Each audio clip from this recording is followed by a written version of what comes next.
नमस्कार, मैं हूं प्रियंका और आप देख रहे हैं राष्ट्रीय जगत विजन। राजधानी रायपुर में एक बार फिर आवारा कुत्तों का आतंक देखने को मिल रहा है। रायपुर से सटे बीरगांव के गाजी नगर वार्ड से दिल दहलाने वाली घटना सामने आई, जहां आधा दर्जन आवारा कुत्तों ने 2 साल की मासूम पर हमला कर दिया। बता दें कि बीरगांव के गाजी नगर वार्ड में दिल दहलाने वाली घटना सामने आई, जहां आधा दर्जन आवारा कुत्तों ने 2 साल की मासूम पर हमला कर दिया। बच्ची घर के बाहर गली में खेल रही थी, तभी कुत्तों ने उसे घेर लिया और सिर, गाल और हाथों पर गंभीर रूप से काट लिया। बच्ची के सिर से 2 जगह मांस का हिस्सा निकल गया है।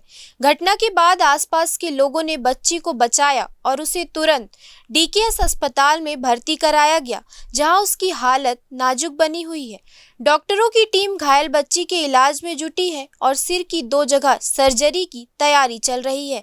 बच्ची के पिता एक ऑटो चालक है और उनका परिवार सदमे में है।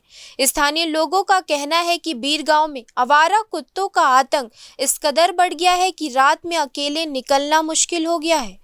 कुत्ते सड़कों पर लोगों को दौड़ाते और घेर लेते हैं।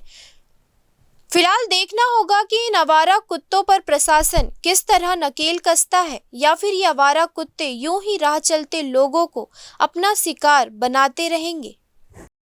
फिलहाल इस खबर में इतना ही। देश प्रदेश की खबरों से अपडेटेड रहने के लिए हमारे चैनल को सब्सक्राइब करें और नए खबरों की नोटिफिकेशन के लिए बेल आइकॉन जरूर दबाएं। नमस्कार।